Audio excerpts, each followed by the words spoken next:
Good morning, students. Today I am going to continue my revision lecture for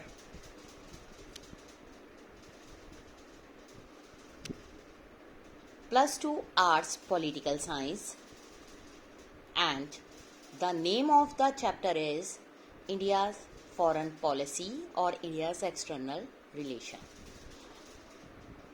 Today here we are going to discuss some important points to remember. Now let us start with the first point. Pandit Jawaharlal Nehru at the time of independence was the foreign minister, first prime minister. He was a much unique personality as he was charismatic. His role जो है for the freedom movement of the country वो है as a fighter and was crowned later with his achievement as the first prime minister of free India. Pandit Jawaharlal Nehru is rightly acknowledged as the chief architect of India's foreign policy. In the capacity as the Minister for Foreign Affairs right from the days of his participations in the national movement. Indian National Congress, like all other political organizations in India, whose time was long time entirely engrossed in internal politics, and वो पे करती थी little attention to the foreign developments. Congress party उसने deep interest लिया in certain questions relating foreign affairs from its very Inception, और ये base थी, इसकी जो पोजीशन बेस थी सर्टन फंडामेंटल प्रिंसिपल्स जिन्होंने इन्फ्लुएंस किया foreign policy of India. Indian national Congress जो है had shown great interest in world affairs even before the achievement of independence. जो रेजोल्यूशन था फॉरेन पॉलिसी पर उसने अडॉप्टेड किया by the all India Congress committee AICC in Delhi in 1921, और it was a landmark in the history of India's foreign relations. जो Congress session था मद्रास में 1927 में उसने रेजोल्यूशन को पास किया प्रोटेस्ट करने के लिए against the use of Indian troops in China.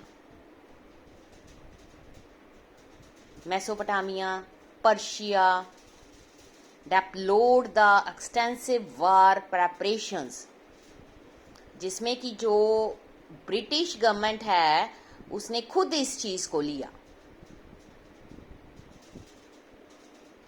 Calcutta Congress 1928 उसने डायरेक्टेड किया AICC ओपन करने के लिए foreign department to develop the contacts with and organise the anti imperialist movements of dependent peoples. Nehru ji ने on the eve of independence outline किया basic elements of India's foreign policy, जिसका main aim था उनकी जो speech थी broadcast to the nation on सितंबर 7, 1946. नेहरू जी ने सिर्फ promotion of India's national interest को रेफर नहीं किया बल्कि as one of the M जो था इंडियाज फॉरेन पॉलिसी का इन हिज ब्रॉडकास्ट स्पीच और press conference to develop the foreign external relations. But वो फुली अवेयर थे कि जो मेन टास्क है इंडिया फॉरेन पॉलिसी का must be promote to its national interest. Policy of non alignment with power blocks, it was thought by Nehru, would give India the freedom needed for her social and economic development. Nehru ji ने politics को देखा in term of social change and also keenly aware of the play of economic interest in political developments. Nehru ji ने describe किया people of Pakistan as no different from the people of India on the occasion of 7th anniversaries of India's independence. इसी तरह से India इसमें कुछ ऐसी चीज़ें हैं जिसमें पंडित जवाहरलाल नेहरू ने आफ्टर इंडिपेंडेंस उनको स्टार्ट किया, लेकिन ये जो कुछ इश्यूज ऐसे हमारी कंट्री में आए जिनके फेस करना बहुत ज़रूरी था. First of all Tibet issue. इसने इंडिया एंड चाइना के बीच में कैसे टेंशंस क्रिएट करी इसको हम एक्सप्लेन करेंगे. प्लेटी of central Asian region called Tibet, ये मेजर इशू था जिसने हिस्टोरिकली टेंशंस कॉज की बिटवीन इंडिया एंड चाइना में. टाइम टू टाइम आपको पता है हिस्ट्री में चाइना हैड क्लेम्ड एडमिनिस्ट्रेटिवली मतलब कंट्रोल ओवर द तिब्बत और वेरी फ्रेंडली कल्चरली एसो तिब्बत जो था वो very friendly culturally associated with India. China ने इंडिया को ऑलरेडी पहले ही ये श्योर करवा दिया था कि Tibet will be given greater autonomy then being enjoyed by any other region of China. 1958 armed uprising हुई तिब्बत में अगेंस्ट चाइनाज ऑक्यूपेशन. इसको दबाया गया बाय द चाइनीज फोर्सेस.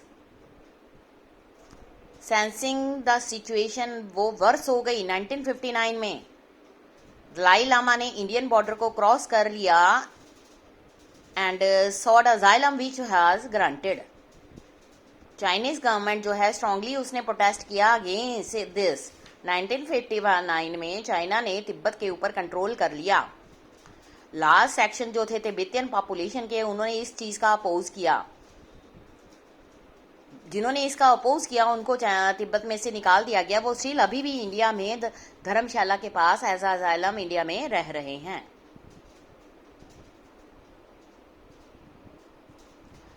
उसके बाद